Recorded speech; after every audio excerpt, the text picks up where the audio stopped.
The sky tore open at 0347 hours, and nothing on Outpost Meridian 9 was ever the same again. Cale Arden felt it before he heard it, a pressure behind his eyes, like the atmosphere itself was flinching. Then the alarm started, and the whole station lit up in red. He was already pulling on his boots before the announcement finished. 10 years out of the war, and his body still moved like it never left. Unidentified object, atmospheric entry, decelerating, the comm crackled.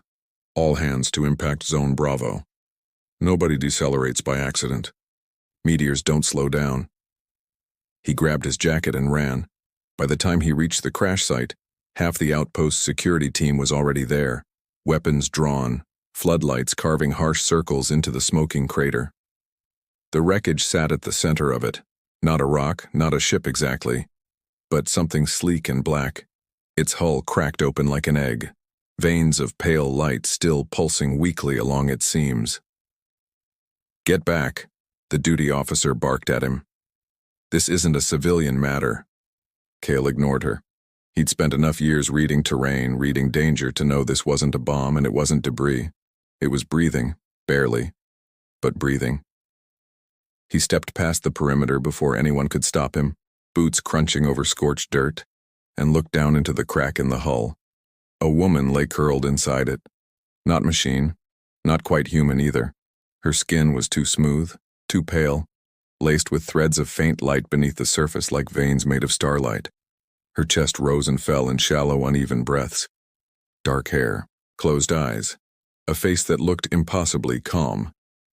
"Sir, step away from the wreckage," someone shouted behind him. "That thing could be armed." That thing. Cal looked at her face again and felt something twist in his chest that had nothing to do with training or protocol. "She's not a weapon," he said. "She's dying." Nobody listened. Command's answer came down within the hour.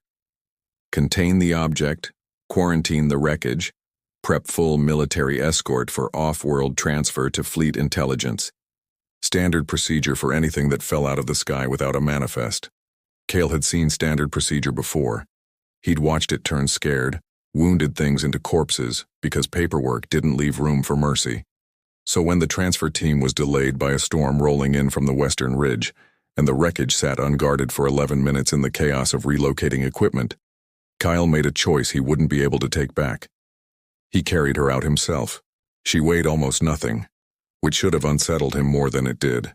He got her to his quarters through the maintenance tunnels, past 2 checkpoints he had no business bypassing, using access codes left over from his old military clearance that nobody had bothered to revoke. By the time he laid her down on his cot, his hands were shaking and not from the weight. "What are you?" he murmured. Her body wasn't built like anything Fleet had ever recovered. When he ran a diagnostic scanner over her, borrowed, unauthorized, the kind of tool that would get him court-martialed if anyone asked why an engineer had it, the readout made no sense. Biosignatures tangled with something mechanical, a core buried deep in her chest radiating power outputs that dwarfed anything in the outpost's reactor room, and underneath all of it, fragments. Corrupted data bleeding out of her like a wound that wouldn't close. Cale patched his scanner into the exposed circuitry along her collarbone, more out of desperate curiosity than any real plan, and watched broken lines of text scroll across his screen. Designation, Shadow Core Unit, Class 7, Manufacturer, Dominion High Command Directive, Infiltrate, Assess, Terminate Emerging Threat. Target species, Homo sapiens, status, core integrity, 34%, awaiting reactivation. Cale stared at the screen for a long time. Terminate emerging threat. Target species humanity. He should have called it in immediately. Every rule he'd ever been trained under told him to flag Fleet Command right now, hand her over, let people with better clearance and colder judgment decide what to do with a weapon built to end his species. That was the smart thing. The safe thing. Instead, he looked back at her face. Still peaceful, still breathing, still looking nothing at all like something built to kill. And he stayed. "Okay," he said quietly, to no one, to himself, to her. "Let's figure out what you actually are first. He worked through the night, rerouting power, stabilizing whatever passed for her vitals. He didn't fully understand the technology, but engineering was engineering at its core, and pattern recognition didn't care what species built the pattern. Slowly, the pulsing light beneath her skin steadied. Her breathing evened out. Just before dawn, her eyes opened. They were dark, human-looking, and utterly disoriented. She stared at the ceiling, then at him, blinking like she was trying to remember how blinking worked. "Where?" she said. Her voice came out rough, unpracticed, like a machine testing a language for the first time. "Where is this?" "You're safe," Kyle said, raising his hand slowly, the way you'd calm something wounded and cornered. "You crashed. I pulled you out. My name's Kale." She turned her head toward him, studying his face with an intensity that made his skin prickle. "Kale," she repeated like she was cataloging the word, then quieter. "I don't know my name." Something about that, the confusion in it, the almost childlike honesty, made the decision for him. Whatever she was built for, whatever data his scanner had pulled off her, this wasn't a weapon lying in front of him. This was someone waking up lost. "Vesper," he said, the word arriving from nowhere and everywhere at once. "I'll call you Vesper, if that's all right." She tested the name silently, her lips moving without sound, and something in her expression eased just slightly. "Vesper," she agreed. Outside, he heard voices in the corridor. Boots, radio chatter too close, too fast. Unregistered energy signature. Arden's quarters, converging now. Kale's blood went cold. Someone had noticed the missing wreckage. Someone had traced the signature. He'd known this moment might come, had told himself he had a plan for it, and realized in that instant that he didn't have anything close to one. "Vesper, listen to me," he said, moving toward the door, trying to buy seconds he didn't have. "Whatever happens next, don't..." The door burst inward. 4 soldiers flooded into the room, rifles raised, red targeting lasers slicing through the dim light and converging on the woman sitting up on his cot. Someone was shouting orders. Someone was shouting his name. Kyle threw himself between the guns and the bed on pure instinct, hands raised, screaming for them to hold fire, that she wasn't dangerous, that she was scared and confused, and Vesper's eyes changed. The dark, human warmth in them flickered once, like a signal losing connection, and underneath it, something else surfaced. A cold blue light kindled deep in her irises, spreading outward, and the faint pulse of energy beneath her skin surged bright enough to cast shadows across the walls. Her head turned, slow and mechanical, sweeping the room. Kyle watched, frozen, as thin lines of light traced down her arms toward her fingertips, converging into something that looked less like a woman waking up and more like a weapon powering on. Every soldier in the room. Then him. A targeting protocol, activating on its own, and locking onto every human being standing in front of her. The light didn't fire. For 3 full seconds, nothing happened except the low, rising whine of a weapon system building toward something catastrophic, and 4 soldiers standing frozen in the doorway, too shocked to pull their triggers first. Then Vesper screamed. It wasn't a sound built for a human throat. It cracked halfway through, glitching between 2 frequencies, and she doubled over on the cot, both hands clawing at her own chest like she was trying to tear something out of it. The cold blue light sputtered, dimmed, flared again, and finally collapsed inward, snapping off all at once. She slumped sideways, unconscious, the lines beneath her skin fading back to their faint, harmless pulse. Silence swallowed the room. "She dropped it," Kyle said, hands still raised, voice shaking with an adrenaline he hadn't felt since the last war. "She dropped the lock herself. You all saw that." Nobody lowered their weapons, but nobody fired either. That single, frozen moment was the only reason Kale Arden wasn't shot on the spot for smuggling an unregistered alien construct into his quarters. It was also the only reason Vesper wasn't executed where she lay. Command wanted answers more than they wanted a body, and for now that bought both of them, time. They took her to a containment cell 3 decks down, reinforced glass, a dozen sensors, restraints she probably could have broken if she'd wanted to. Cale wasn't allowed in the room. He watched through the observation window instead, arms crossed, jaw tight, while Commander Yuen Tal, Meridian 9's ranking officer, a woman who'd clawed her way up through 2 border conflicts and didn't trust anything she couldn't put a bullet through, ran the interrogation herself. Designation, Yuen said, flat and clipped. Vesper sat upright on the cell's single metal bench, wrists bound, staring at her own hands like they belonged to someone else. I don't have one. Not anymore. He called me Vesper. Your manufacturer designation, Yuen said. I've read the diagnostic pull. Shadow Core Class 7, Dominion make, don't waste my time. Something flickered across Vesper's face. Not defiance, not fear exactly. Closer to grief. Yes, she said quietly. That's what I was built as. Built for what purpose? Extermination. She said it without flinching, like ripping off something that had already half torn loose. Infiltration first. Study the target species. Learn what makes them fight. What makes them break. Then trigger a biological cascade engineered to their exact physiology. Painless from what the directive files say. Total. Across every colony I could reach before anyone noticed what I was. The room on the other side of the glass went very quiet. And why? Yuen said slowly. Didn't you? Vesper looked up, and for the first time her eyes found the observation window. Found Kyle, even though she shouldn't have been able to see through the one-way glass, and something in her voice cracked open. I don't know. When the door broke and the guns came up, the activation sequence started on its own. I felt it building, exactly like the simulations in my memory core. And then I heard him. Just his voice, telling them to stop. She shook her head, the restraints rattling faintly against the bench. It shouldn't have mattered.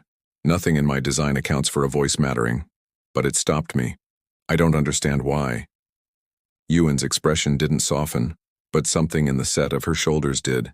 She'd fought monsters before. She recognized when something in front of her wasn't behaving like one. Later that night, off the record, she pulled Cale into her office. 11 civilizations, she said, sliding a data slate across the desk toward him. Fleet Intelligence had spent 6 hours combing through the fragments pulled off Vesper's core, cross-referencing old half-classified reports. 11 confirmed extinct species across the sector in the last 400 years, every one of them wiped out right before they developed jump drive capability, every one of them showing the same signature biocollapse in the historical record. We always assumed natural disaster, plague, bad luck. She tapped the slate. We were wrong. This is a pattern. And she's the weapon that makes it happen. She didn't do it, Kyle said. She was built to. She didn't. Yuen studied him for a long moment. You understand what you did? Dragging that thing out of the wreckage instead of calling it in. You understand what kind of court-martial is waiting for you the second Fleet Intelligence finishes their report? I understand I'm the only reason she's still answering questions instead of being a smoking crater, Cale said. If Fleet had gotten her first, they'd have cut her open on a table and called it research. You know that's true. Yuen didn't argue the point because she couldn't. Command's official verdict came down 2 days later, delivered in the cold, bureaucratic language Cale had learned to hate during the war. The asset was to be transferred under heavy guard to a black site research facility, where her core would be extracted for study and her remaining consciousness. The report used the word remaining like it was already deciding the outcome, would be terminated as a precaution. Cale read the order twice, standing alone in the corridor outside the containment block, and felt something in him go cold and certain in a way it hadn't since the war ended. He wasn't going to let that happen. Getting her out wasn't hard, not really. Not for a man who'd spent a decade learning every blind spot in a military installation's security net, and who still had access codes nobody had bothered to revoke. The hard part was the look on her face when he opened the cell door at 0200 hours, restraints already keyed open in his hand. You're not supposed to be here, Vesper said. Neither are you in about 6 hours once the transfer team arrives, he said. Not the way they want to have you. Come on. She didn't move at first. You know what I am. I know what you were built to be, Kyle said. I watched you fight it off with 4 guns pointed at your head. That's not nothing. That's not what a weapon does. He held out his hand. So come on. We figure the rest out on the way. She took it. They made it through the lower maintenance tunnels, past the same blind spots Kale had used to smuggle her in the first place, and out through a service airlock to the transport bay where he'd already prepped a battered old supply shuttle under a maintenance flag that would buy them maybe an hour before anyone noticed it missing. They were 3 decks from the bay, moving fast through a service corridor lit only by emergency strips, when Vesper suddenly stopped walking. She lifted her hands in front of her face, staring at them the way she had the moment she woke, except now there was real terror in it. What? Kale started. What's wrong? Something's counting, she said, her voice unsteady, distant, like she was listening to a sound only she could hear. Inside me. I can feel it now that I'm fully conscious. I couldn't before when I was still repairing. It's a failsafe, buried under the core directive. Her fingers curled into fists. If I'm not brought in for reprocessing, if I remain active and non-compliant past a set threshold, my systems revert. Full factory reset. The Dominion built redundancy into me in case I was ever compromised. Reverts to what? She looked at him, and for the first time since she'd opened her eyes on his cot, there was nothing uncertain in her expression at all. Only dread. To what I was made for, she said. 6 days. That's what's left on the counter. 6 days, and then I finish the job whether I want to or not. 6 days sounded like a lot of time until you spent the first 12 hours of it running for your life. Meridian 9's border patrol picked up the stolen shuttle 40 minutes after Kale cleared the atmosphere, and what followed was the ugliest flying he'd done since the war. Dropping through a debris field left over from an old mining collapse, killing his transponder, riding the shuttle's stall alarm the entire way down into the shadow of an asteroid cluster until the patrol ships gave up the chase rather than risk their hulls. By the time the alarm stopped, his hands wouldn't stop shaking and Vesper hadn't said a word in 20 minutes. You're quiet, he said, once the adrenaline had enough room to notice something other than survival. I was calculating probabilities, she said, of you dying because of choices you made for me. The number was not comforting. Yeah, well. He exhaled hard, finally letting his shoulders drop. Wasn't comforting for me either. She looked at him for a long moment, an expression he was starting to recognize, the look of someone cataloging a piece of data that didn't fit anywhere in her existing files. Why did you do it? She asked. Truthfully, not the answer you gave Commander Ewan. Kale didn't have a clean answer, so he gave her the honest one instead. Because I watched something wake up scared and confused, and everyone around me only saw a threat report. I've been on the other end of that. People deciding what you are before they bother asking. He shrugged, uncomfortable. Didn't feel right to do it to you too. Something in her face shifted. Not quite a smile, she didn't seem to know how those worked yet, but close. They needed 2 things badly. A way to disable her failsafe, and someone who understood Dominion technology well enough to help. Kale knew exactly one person who might qualify, a black market tech broker named Ilsa Rennick, who operated out of a half-lawless mining station called Corvo's Reach, 3 jumps out from Meridian space. He'd done business with her once years ago, moving salvage nobody asked too many questions about. She owed him a favor, and favors were currency out here. Corvo's Reach turned out to be exactly as grim as Kale remembered. A rusted, overcrowded husk of a station strung together from decommissioned mining rigs, lit by flickering strip lights and populated by people who'd learned a long time ago not to look too closely at their neighbors. Vesper kept a hood up and her head down, and still drew stares. There was something about her that people noticed even when they couldn't say what. Ilsa's shop was tucked into the station's lower ring, walled in salvage and half-finished tech. She was a wiry, sharp-eyed woman with cybernetic fingers that moved faster than the human eye could track, And the moment Vesper stepped fully into the light of the shop, Ilsa went pale. "No," she said immediately, backing up a step. "No, get that out of my shop." "Ilsa, you don't understand what that is, Kale." Her voice had dropped to something close to a whisper, close to fear.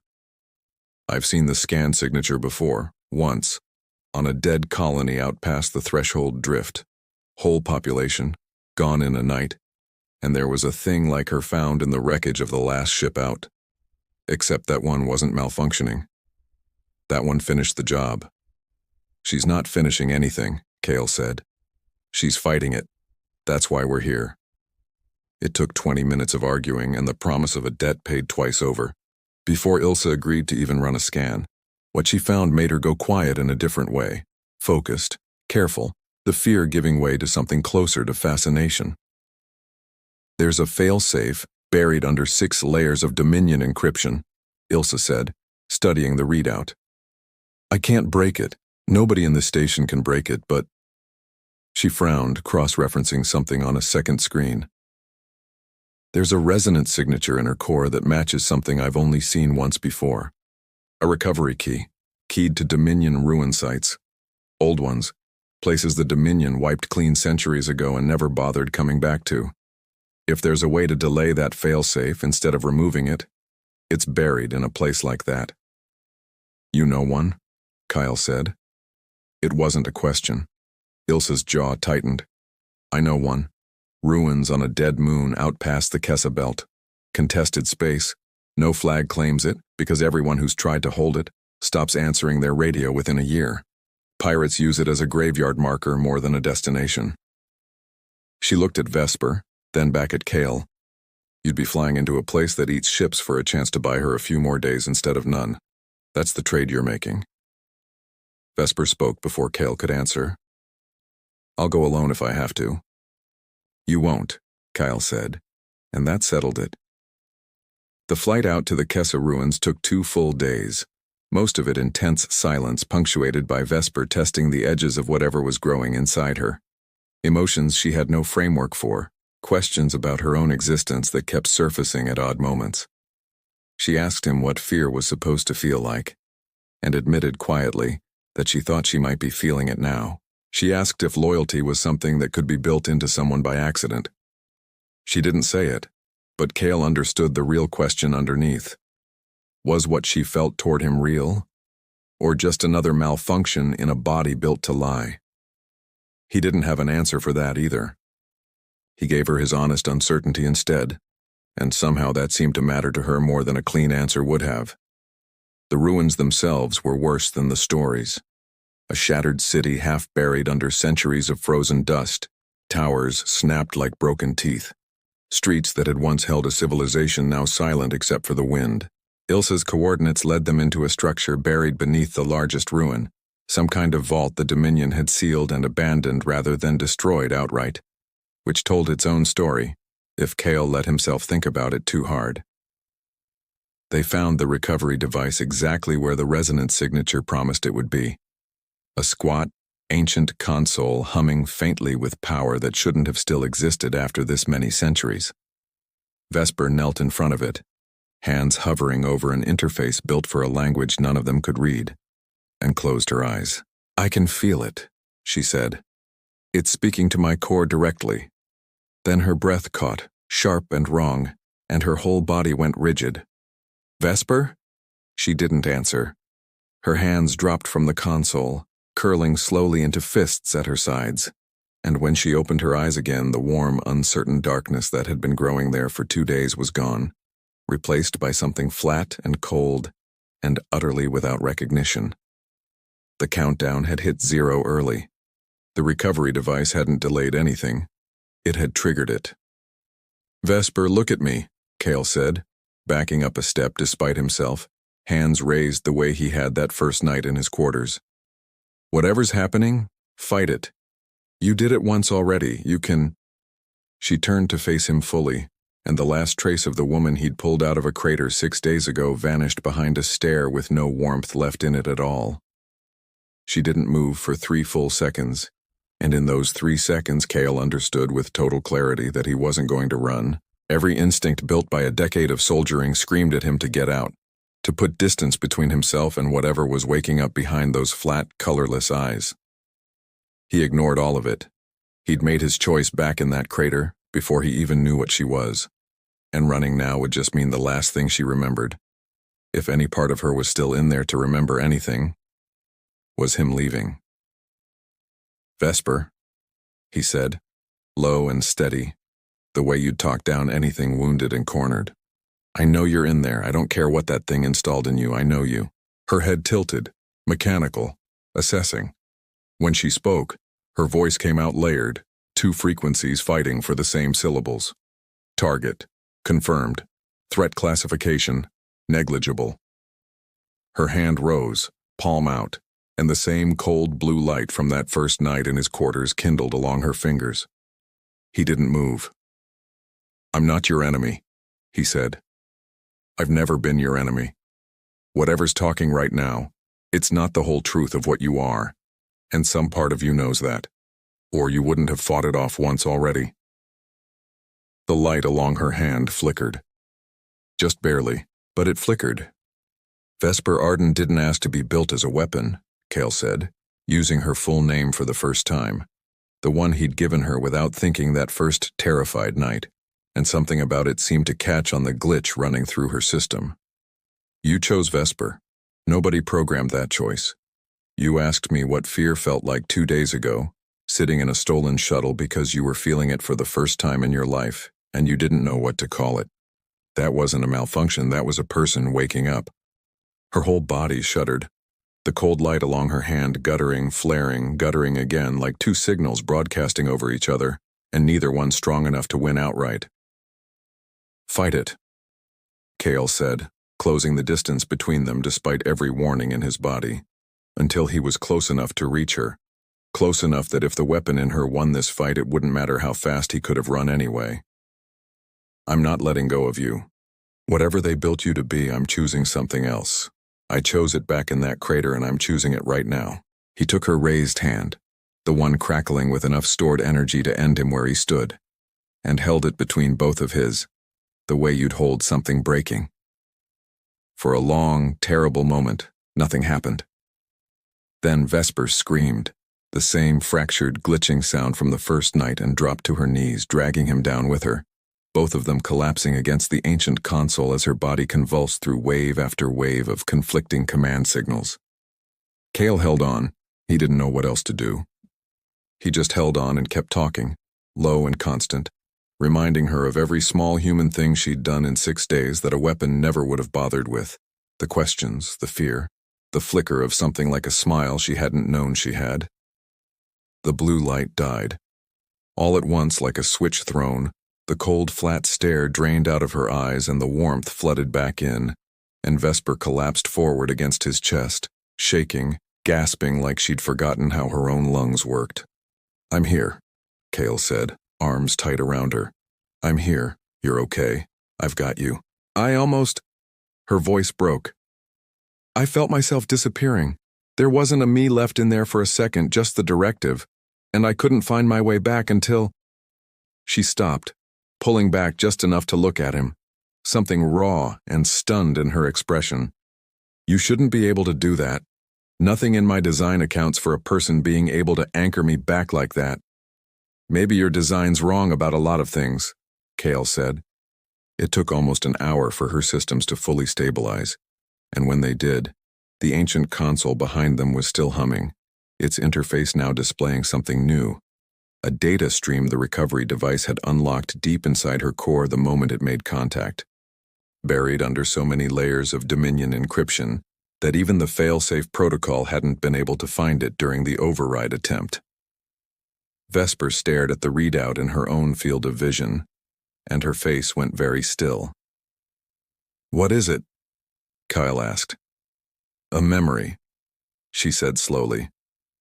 "Except it's not from any Shadow Core mission log. It predates my activation entirely." She turned to him, and for the first time since he'd met her, she looked genuinely afraid of something that had nothing to do with weapons or countdowns.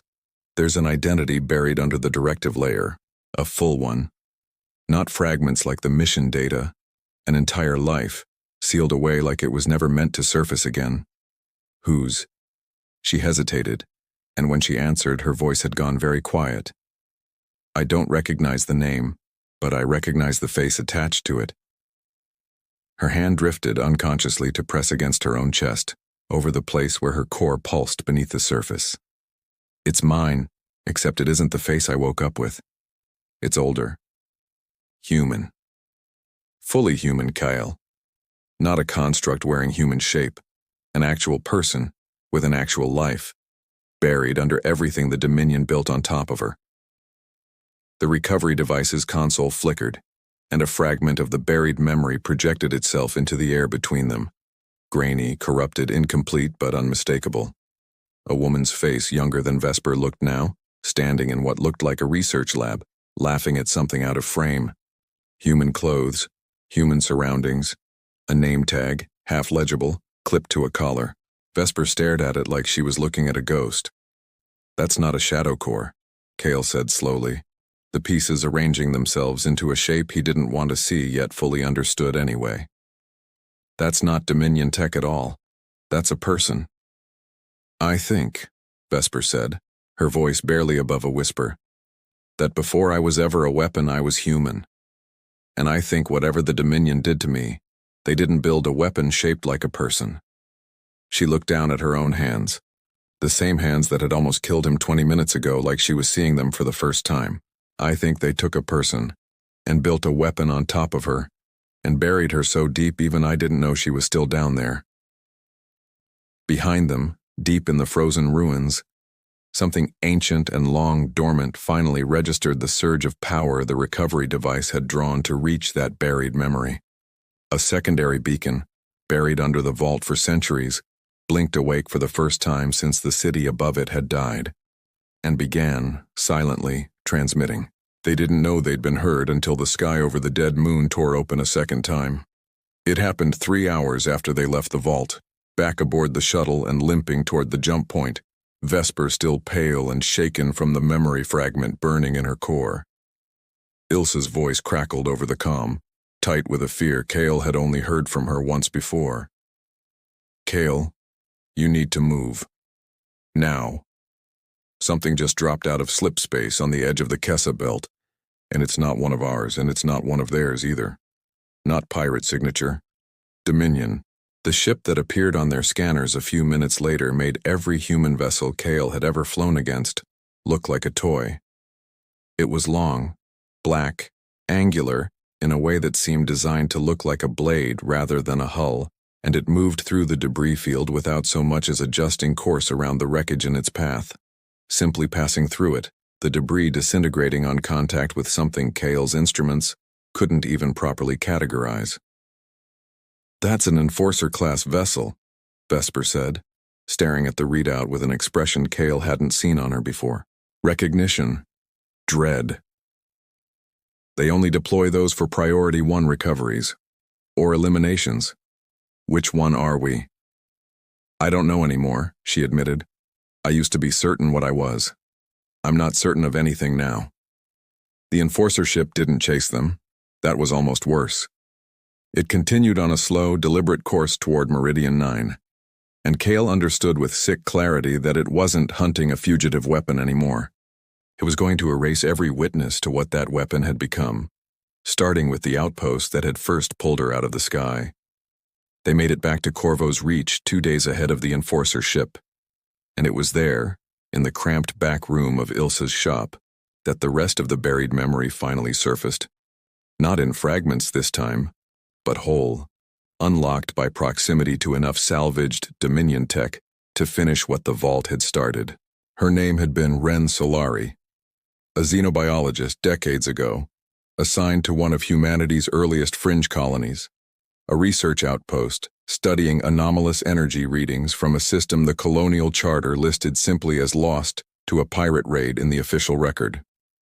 Cale watched the memory play out across the projection with his stomach in his throat. Ren, laughing with colleagues who no longer existed. Ren, running field studies on alien flora that shouldn't have existed either. And then, abruptly, the raid. Except it wasn't pirates in the footage. It was Dominion harvesting drones, moving through the colony with methodical, silent efficiency, taking people, not killing them. They didn't want you dead, Ilsa said quietly, watching the footage with her cybernetic hands very still against the console. They wanted what was in your head. The rest came together in pieces, cross-referenced against Dominion mission data buried deep in Vesper's core, unlocked layer by layer, now that the primary directive had lost its grip on her. The Dominion didn't build shadow cores from raw material.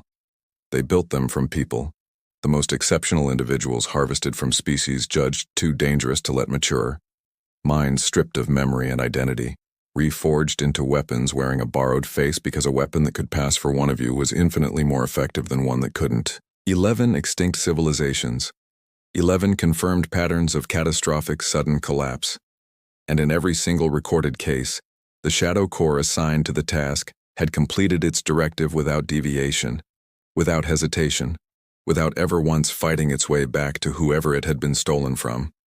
Until Ren Solari. Until Vesper. "Why me?" Vesper said, staring at her own hands like she was trying to reconcile them with the laughing woman in the memory. "Why did I break where none of the others did?" Ilsa pulled up cross-referenced data from the old reports she'd mentioned days ago. Fragments, rumors, half-classified accounts collected from salvagers and smugglers who'd stumbled across Dominion wreckage over the decades. A pattern emerged that made the room go very quiet. "Every other species they harvested," Ilsa said slowly. "Every Shadow Core built from every other mind, activated exactly as designed. No deviation, no resistance." She looked up. "Humans are the only recorded exception. The only species where the weapon has ever even once fought its way back toward the person underneath. And it's not just you. There are fragmentary reports, unconfirmed, buried, dismissed as malfunctions, of at least 3 other Dominion assets built from human minds showing the same failure pattern over the last century. Every single Shadow Core built from a human source has eventually broken." Cale felt something settle into place, cold and enormous. "That's not a flaw in the design," he said. "That's the reason they're hunting her. That's the reason that ship is heading for Meridian 9 right now." "They're not afraid of losing one weapon," Vesper said, understanding arriving in her voice with visible weight. "They're afraid of what it means that the weapon can't be made to hold. If whatever this is in humans can't be stripped out, can't be controlled, can't be replicated safely into an obedient tool, then every human mind they've ever harvested, every Shadow Core built from someone like me is a liability waiting to break. And if I've broken here in front of witnesses and survived long enough to understand why, then you're proof," Cale finished. "Proof that it doesn't work. Proof they can't afford to let exist." The Enforcer ship reached Meridian 9 11 hours later, and its first act wasn't a demand or a negotiation. It opened fire on the outpost's outer defense platforms without warning, methodical and unhurried, the way something erases evidence rather than fights a war. Kyle didn't hesitate. He burned every reserve of fuel the shuttle had to close the distance. Ilsa and 2 of her most trusted contacts crammed into the hold behind him, along with whatever salvaged weaponry the station could spare. Vesper silent beside him in the co-pilot's seat, her jaw set, her hands steady for the first time in days. "We can't win this with firepower," she said, watching the Enforcer ship's shields shrug off Meridian's entire defense grid like rain. "That ship outmatches every weapon this outpost has by an order of magnitude we can't close." "Then what do we do?" Vesper was quiet for a long moment, staring out at the battle unfolding ahead of them, at the ship that represented everything she'd been built to become and everything she'd refused to be. "We don't win by force," she said finally. "We win by making them understand what they're actually looking at."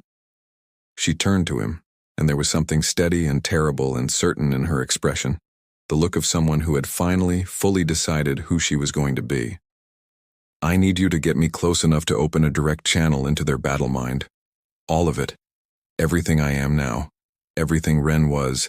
Everything I've felt in the last 6 days. I'm going to show them exactly what they're afraid of." "That's insane," Kale said. That thing could rip your mind apart the second you open a channel. Maybe, Vesper said. But I spent my whole life as something the Dominion built to erase people like you. I'm done being their weapon. If this is the only way to prove that, then it's worth the risk. The shuttle screamed through Meridian's collapsing outer defenses, alarms blaring, the Enforcer ship looming larger in the viewport with every passing second, its targeting array already sweeping toward them. And Vesper reached forward, without hesitation, and opened the channel. The channel opened, and for one suspended heartbeat, nothing in the universe existed except Vesper and the vast, cold intelligence on the other end of it. She had expected pain. She had expected the battle mind to tear through her signal the way it would any other intrusion, scouring it for threat data and discarding the rest. What she hadn't expected was the sheer, ancient weight of it, a consciousness built from centuries of harvested minds, thousands of Shadow Corps reports compressed into something that processed war the way a human processed breathing. It found her signal instantly.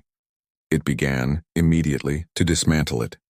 She didn't fight the intrusion, she let it in, not data, not tactical information, not coordinates, not anything a weapon would think to transmit. She gave it everything else instead. The memory of waking up terrified in a stranger's quarters and hearing a voice that refused to let the soldiers shoot. The disorientation of not knowing her own name until someone gave her one gently, like a gift instead of a designation. The countdown ticking inside her chest, and the moment she'd fought her own programming to a standstill, rather than let it use her hands against the one person who'd looked at her like she mattered. Ren Solari's laughter in a research lab that no longer existed. The specific, aching, human terror of understanding. You might disappear, and not knowing how to stop it. Kale's arms around her in the ruins, holding on when every rational calculation said to run. She gave the battle mind 6 days of being a person, transmitted raw and unfiltered into a system built only to calculate threat. For a fraction of a second, the Enforcer ship's targeting array, already locked, already primed to end the shuttle in a burst of light neither Kale nor Vesper would have seen coming, hesitated. It was such a small thing. A processing stutter, a fraction of a delay in a system built for absolute certainty. But Vesper felt it happen, felt the battle mind's confidence fracture as it tried and failed to reconcile the data pouring through the channel with everything its directive said should have been impossible. A Shadow Corps did not retain identity. A Shadow Corps did not resist activation. A Shadow Corps certainly did not choose of its own accord to hand its captors proof that it had failed to become the weapon it was built to be, unless the failure itself was the point. The Enforcer ship's shields flickered. Somewhere deep in its command matrix, 1,000 years of doctrine collided with a single stubborn variable it had no framework to process. A species that couldn't be stripped down cleanly enough to stay a weapon, no matter how many times the Dominion tried. The targeting array powered down. Kale watched it happen through the viewport, breath caught in his chest, waiting for the shot that never came. The Enforcer ship hung motionless for 3 long seconds, its weapons cold, and then, without any further communication, without any final gesture at all, it broke orbit and folded itself back into slipspace, retreating the way something retreats when it has just encountered a problem it isn't equipped to solve. The silence afterward was almost harder to process than the battle had been. Vesper slumped forward in the co-pilot's seat, the channel severing itself the moment the Enforcer ship vanished, and for a horrifying second, Kale thought the connection had cost her everything. Then her breath caught, ragged and human, and she looked up at him with tears in her eyes that no Dominion engineer had ever designed her to be capable of. It worked, she said, disbelieving. I didn't think it would actually work. You didn't know? I hoped, she said. I've never been allowed to hope for anything before. I didn't know what it felt like until I was doing it. Meridian 9 spent the next several days in a state somewhere between celebration and shock. Fleet Command sent investigators, then diplomats, then, eventually, people whose job titles Kale couldn't fully parse, all of them asking Vesper the same questions in different orders, trying to understand what had just happened and what it meant for a species that had, until 6 days ago, had no idea it was being systematically hunted at all. Vesper answered every question with more patience than Cale thought he'd have managed in her place. But there was one question she wouldn't answer the same way twice, no matter how many times investigators pushed for a clean designation to file away in a report. The question of what to call her, now that Shadow Corps Unit Class 7 no longer meant anything. And Rensselaer belonged to a life stripped away so long ago it felt like someone else's story. "I'm not going back to being her," she told Cale one evening. The two of them alone on the outpost's observation deck, Meridian's twin suns setting somewhere past the ring of orbital wreckage, still being cleared from the battle. "Ren had a whole life I never got to live. It wouldn't be honest to just put her name back on and pretend the last several years didn't happen. And you're not the designation either," Cale said. "No." She considered it a long moment, watching the stars come out one by one beyond the reinforced viewport.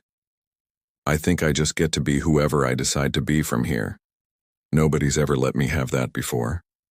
"Vesper's still yours if you want it," he said. "Nobody built that name into you. I just said it out loud once, and you decided to keep it." She looked at him, something soft and certain settling into her expression. The same look she'd worn in the ruins right before she chose, over and over, not to be a weapon. "Then I'll keep it," she said. "It's the first thing that was ever really mine. Far beyond Meridian's border, in a place no human instrument could reach." The Dominion War Council convened over the report their enforcer vessel had returned with. A report that defied every category their doctrine had built across 1,000 years of methodical extinction. Humanity was struck from its designation as a primitive, low-priority threat, and reclassified under a heading that had never existed in Dominion records before that day. An anomaly, a variable, a species whose defining trait, an unrelenting, irrational, biologically stubborn refusal to let go of each other, could not be stripped out, replicated, or safely weaponized. A species that turned every tool built to erase it into a reason to be afraid instead. None of that mattered to Cale, standing on the observation deck with the woman he'd pulled out of a crater and refused to let become a weapon. He didn't know what the Dominion would do next, whether they'd come back with a bigger ship or a different plan or nothing at all. Nobody on Meridian 9 knew, and for once that uncertainty didn't feel like something to fear. "What happens now?" Vesper asked quietly, watching the stars, her hand finding his without either of them quite deciding to let it. Cale thought about the war he'd survived, the crater he'd climbed into on instinct alone, the 6 days that had rewritten everything he thought he understood about what humanity was capable of proving to a universe that had already decided the answer. "I don't know," he admitted. "Humanity never really has. That's kind of always been the point." She smiled, a real one this time, easy and unguarded, the kind no directive could have written into her. And together they watched the stars, unafraid of not knowing what came next.